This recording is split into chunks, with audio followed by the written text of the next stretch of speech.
Assalamualaikum warahmatullahi wabarakatuh. Selamat malam saja, salam sejahtera bagi kita semuanya. Pertama-tama terima kasih ini saya ucapkan untuk Pak Moderator, Pak Ahmad sudah memberi saya kesempatan. Kemudian kedua saya ucapkan selamat malam ini untuk Bapak-Bapak Ibu sekalian yang sudah hadir di ruang Zoom ini. Jadi paparan saya yang saat ini saya kira mungkin masih terkait ya Mbak ya, karena waktu beberapa minggu yang lalu pun saya sudah menyampaikan di ruang Zoom ini juga tentang votif tablet, materai tablet di Batu Jaya. Jadi ketika Mbak Nini meminta saya untuk mengisi lagi ya cara mengisi di Zoom ini, saya pikir mungkin ada beberapa poin yang pas pada presentasi yang pertama yang belum sempat tersampaikan, maka mungkin lebih baik saya bisa sampaikan pada saat ini begitu. Maka kenapa saya kasih judul update begitu. Jadi karena tentu terus terang saja yang masih melakukan penelitian di Batu Jaya ini sampai sekarang ini Balai Arkeologi Jawa Barat, tapi tidak apa-apa, mungkin nanti bisa ditambahkan mungkin ya, karena ini hanya pemantik saja saya kira. Baik, saya mau langsung saja mau masuk ke presentasi ya, izinkan saya mau buka presentasi.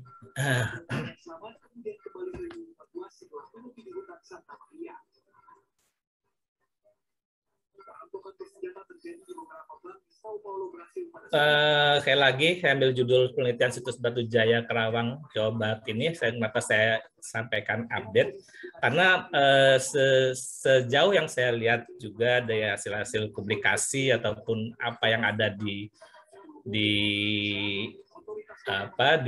internet seperti itu, kayaknya masih ada beberapa poin yang itu kurang atau masih belum mungkin masih banyak yang belum tahu tentang situs Batu Jaya, sehingga saya ingin menyampaikan poin-poin yang ini masih kurang dibahas di penerbitan atau di online seperti itu.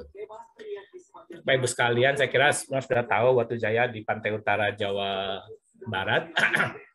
Posisinya 4 kilo dari pantai utara ini, kita lihat sebarannya sampai 2 kilo kali 2,5 kilo, dan sampai tahun ini itu tidak kurang ada 65 titik. Jadi kalau terakhir saya masih ngitung 45 titik,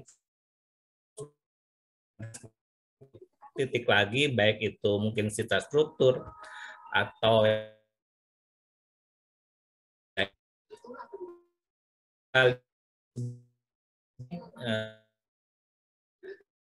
lihat sebenarnya Batu Jaya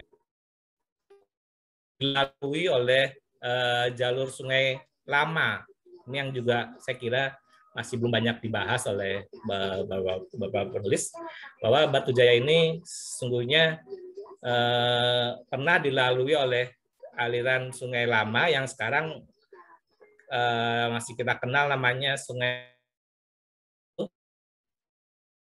di Rona foto udara waktu itu kita melihat ada gelap melintasi di Batu Jaya, dan kemudian kita cek dengan boring geologi begitu, dan memang benar di antara unur serut dan unur jiwa, mungkin untuk yang sering ke Batu Jaya itu tahu bagaimana kalau unur serut itu berbeda dengan yang di jiwa. Kalau yang jiwa ini masih desa Segaran. Kalau yang serut sudah masuk desa saya lupa itu. Nah di antara itu tuh ada jalur sungainya begitu. Maaf ini Pak lewat sendiri. Saya balik dulu ntar. Ya, Jadi memang kita sudah tes dengan bor waktu itu antara serut dan jiwa dan etang dari hasil tes kali kuno yang melintas di antara Serut dan Batu Jaya. Dan coba kita rekonstruksi kemungkinan dulu memang jalur Sungai Citarum yang lama seperti itu. Karena kita juga lihat di sini ada Oxbow Lake begitu, bekas sungai lama juga. Jadi mungkin Sungai Citarum ini berubah-ubah seperti itu. Dan mungkin pada suatu saat pernah melewati Batu Jaya. Tapi memang sampai ke sini kita sendiri belum membuktikan. Kita baru mences di sekitar komplek percandian. Jadi di antara sinilah, antara Serut di sini dan sini Ungur Lempeng dan Batu Jaya. Nah di antara sini ini ada jalur Sungai Kalilamai. Sama yang saya kira mungkin masih banyak yang belum tahu. Yang kedua, Bapak Ibu sekalian, di Batu Jaya kita sudah tahu bahwa candi yang paling besar ini di Segaran 5. Nah, Segaran 5 ini juga dia punya 4 pintu masuk dan tengahnya ini adalah stupa. Stupanya masih kita temukan pada waktu penggalian dan di sekelilingnya ini adalah memang ini stuko yang putih ini, jadi lantainya dilapis stuko dan ada lubang untuk penempatan tiang-tiang. Jadi kami menduga bahwa Candi Batu Jaya ini adalah candi stupa yang beratap seperti itu. Dan ini kalau kita lihat di relief Borobudur, memang ada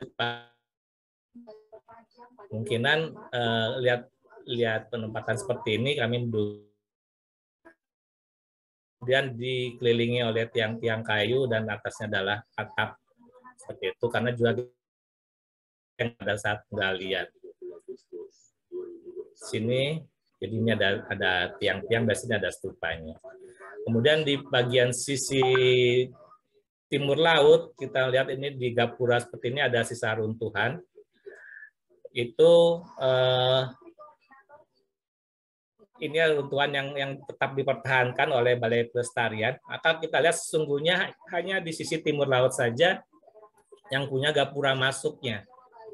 Jadi di antara 4 pintu masuk Batu Jaya dulu 3 sisinya itu di tembok, tetapi hanya sisi timur laut yang tidak ada temboknya dan dia yang punya gapura di antar pipi tangganya seperti itu. Dan yang menarik gapuranya ini dibangun dengan teknik lengkung gitu. Yang ini juga jarang ditemukan, bahkan mungkin di candi-candi Jawa Timur kita tidak menemukan teknik lengkung pada gapura yang terbuat dari bata seperti ini. Ini kita lihat stukonya, saya kira stukonya pun menarik sebenarnya karena ada 2 stuko yang digunakan, satu yang bercampur dengan kerikil dan di atasnya dilapis dengan stuko murni, dan itu sangat kuat sekali. Ini untuk penempatan tiang-tiang itu. Kemudian juga masalah pertanggalan, kita kalau membaca di internet begitu katakan bahwa Candi Batu Jaya dibangun abad kedua, ketiga. Saya tidak tahu itu sumbernya dari mana, tetapi itu banyak kita baca di online seperti itu. Sesungguhnya pertanggalan yang telah kami buat di Batu Jaya itu ada 2 lapisan budaya, yaitu buni dan candinya sendiri. Jadi kalau buninya itu dari abad 1 sampai ke 4 seperti itu, ini adalah yang merah-merah ini ada. Dan candinya sendiri baru abad ke-6 ke-7, itu yang tahap pertama, dan kemudian tahap kedua dibangun abad 8-9. Ini kita bisa lihat juga dari hasil ekskavasi, kita temukan ada 2 lantai. Ini lantai yang pertama abad yang ke-6-7 dan ini abad yang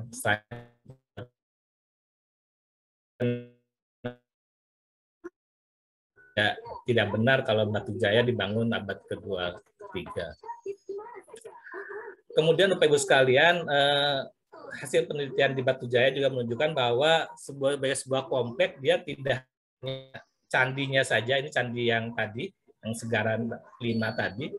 Tapi dia juga ada tembok-tembok yang sangat panjang begitu kita temukan. Ini kalau ini dari Segaran di sini, ini candi Segaran Batu Jayanya, Belandongan, maka ada tembok yang sangat memanjang di antara kedua ini. Ini sekarang sawah. Ini bisa dilihat ini sawah ini. Ini di sini ada Batu Jaya Belandongan, makanya ada tembok yang sangat panjang dua sisi sampai ke arah sini. Kita kira ini adalah kita duga ini adalah sebagai jalan masuk untuk menuju Candi Batu Jayanya sendiri. Jadi dulu mereka mungkin mendarat di sini dan mereka jalan dari sini sampai ke komplek candi. Masih bisa ditemukan kalau kita menggali, membuka sekitar ini ada yang tidak terlalu dalam, sudah ada teman struktur yang lebarnya 1 meter. Kemudian juga sebagai sebuah komplek, dia tidak hanya candi, tapi juga ada asal. Di sini kita temukan ada satu bangunan hunian begitu, panjangnya hampir 24 meter dan itu sebenarnya belum selesai, masih terus ke arah barat daya sebenarnya. Tetapi dari 24 meter panjang yang sudah kita gali, itu setidaknya ada 3 ruangan yang sudah kita temukan di sini. Jadi ini memang bangunan-bangunan mungkin untuk hunian untuk para pengelola candinya. Ini bisa dilihat ini dari budaya Buni. Kita lihat bagaimana sesungguhnya di bawah lapisan itu ada lapisan-lapisan budaya Buni dengan roletet. Nah ini yang saya tadi sebutkan wiharanya, ada bangunan huniannya, yaitu bantuan bentuknya di ini sama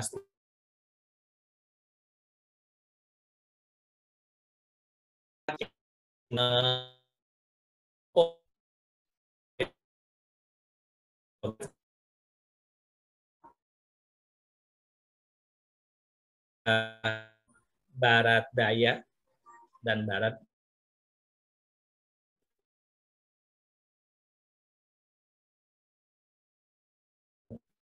untuk tempat-tempatnya.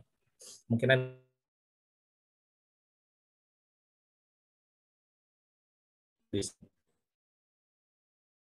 selain itu, nah ini yang kemarin saya presentasikan bagaimana sesungguhnya di Batu Jaya kita menemukan beberapa tipe votive tablet. Ada 3 setidaknya, tapi yang paling dominan adalah yang 2 yang di atas ini. Kemarin sudah kita bahas juga. Mungkin saya lewat saja, cuma nanyain sedekat saja menyampaikan temuannya. Kemudian ada materai tablet, materai ini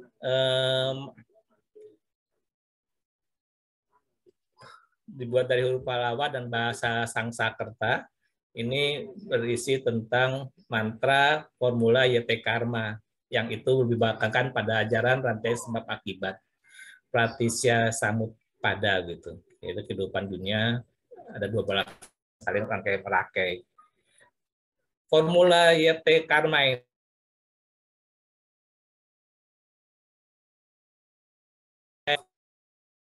lain ditemukan di situs-situs lain di Nusantara, itu kebanyakan adalah formula YT Dharma gitu.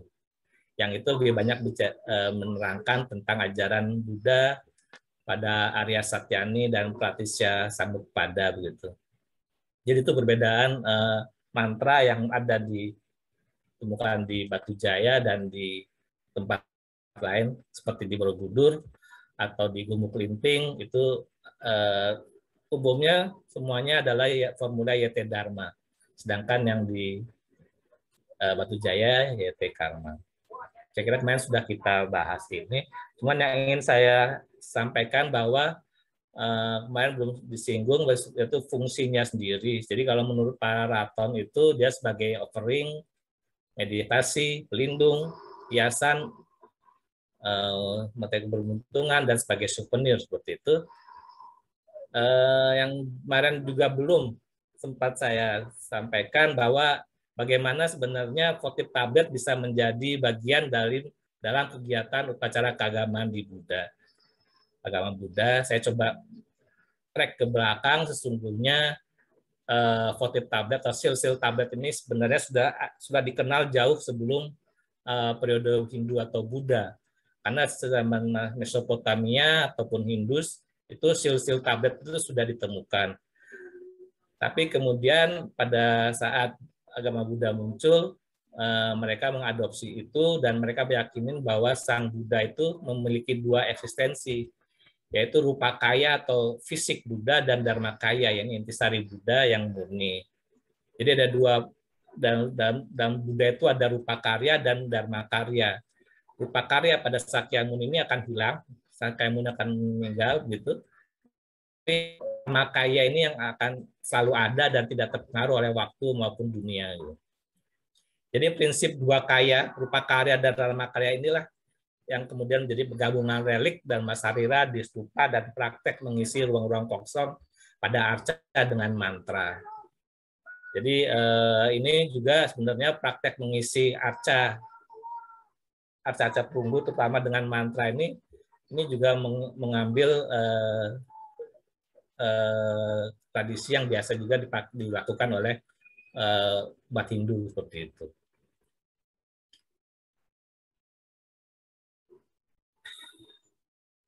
Jadi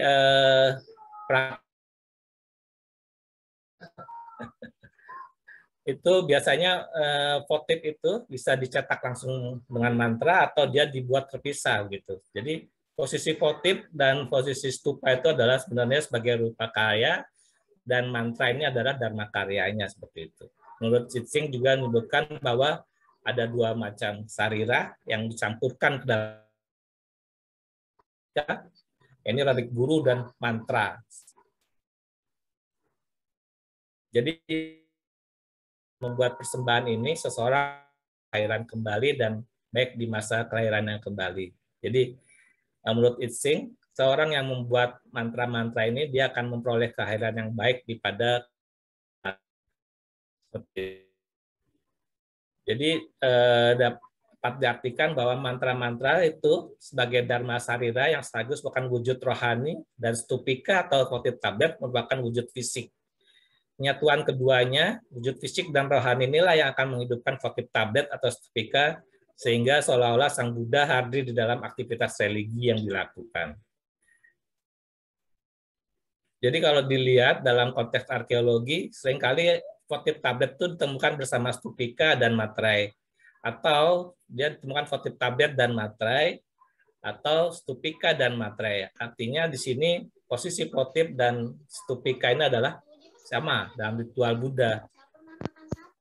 Dia sebagai rupa kaya dan dharma karyanya adalah matrai tadi, sehingga kita temukan bagaimana di dalam stupika kadang-kadang ada dimasukkan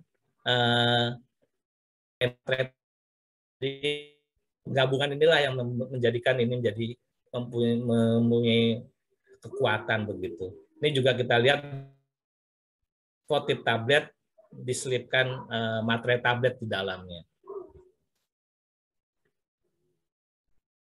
Atau kita lihat bagaimana stupika dia ditulis langsung dengan mantra. Jadi sehingga ini lengkap rupa karya dan dharma karyanya ada. Dan juga yang menarik kita temukan pada arca perunggu di Pulau Sawah, itu materai tabletnya langsung dicapkan di belakang arca seperti ini.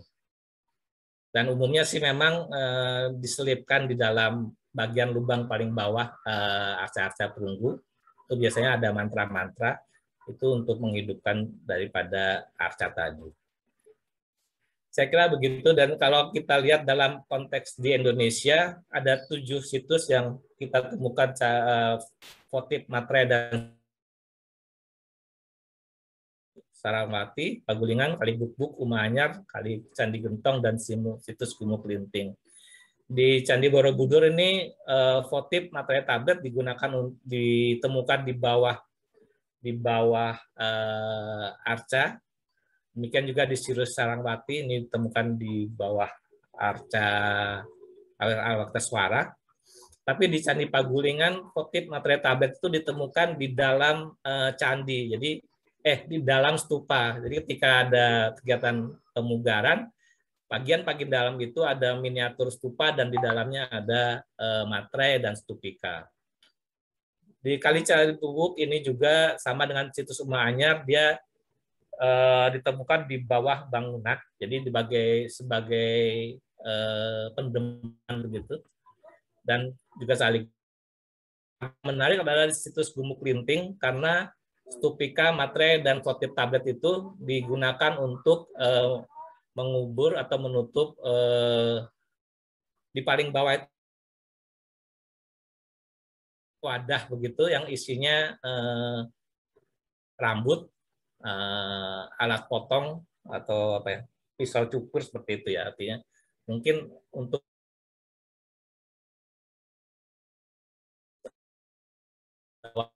sisa yang kita belum tahu itu rambut manusia atau bukan gitu. Tapi yang jelas di Gumuk Linting, votip, materai, dan stupika tabletnya digunakan untuk mengubur wadah yang berisi relik-relik tokoh Buddha. Jadi dari beberapa temuan yang ada di Nusantara tersebut, maka motif yang ada kita temukan itu terkait dengan acara keagamaan, yaitu sebagai offering. Seperti yang kita temukan di Batu Jaya, dia di bagian sisi timur laut dan di barat laut, mungkin digunakan sebagai offering karena dia di pojok bangunan.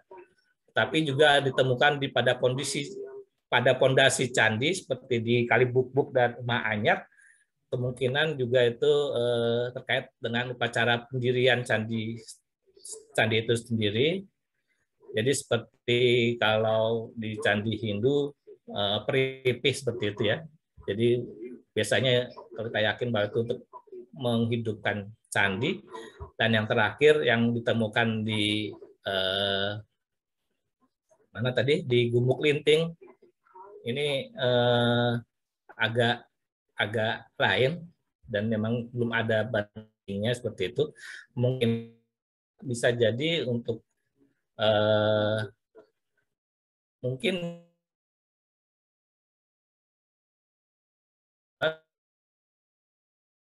sebagai pariboga ya, jadi benda-benda yang memiliki Buddha yang ditanam di dalamnya. Tapi ya belum ada data yang lain seperti, dan hanya ditemukan di mana, di Ting saya kira. Tapi intinya memang itu memang khas di Nusantara. Saya kira itu saja Bapak Ibu sekalian yang bisa saya sampaikan.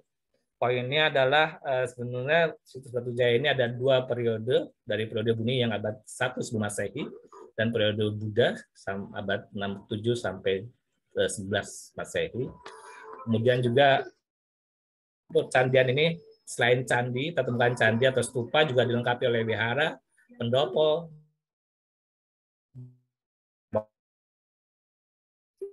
kemudian juga dia berada di jalur sungai yang kemungkinan dulu bagian dari Sungai Citarum atau paling tidak dia terhubung ke Sungai Citarum.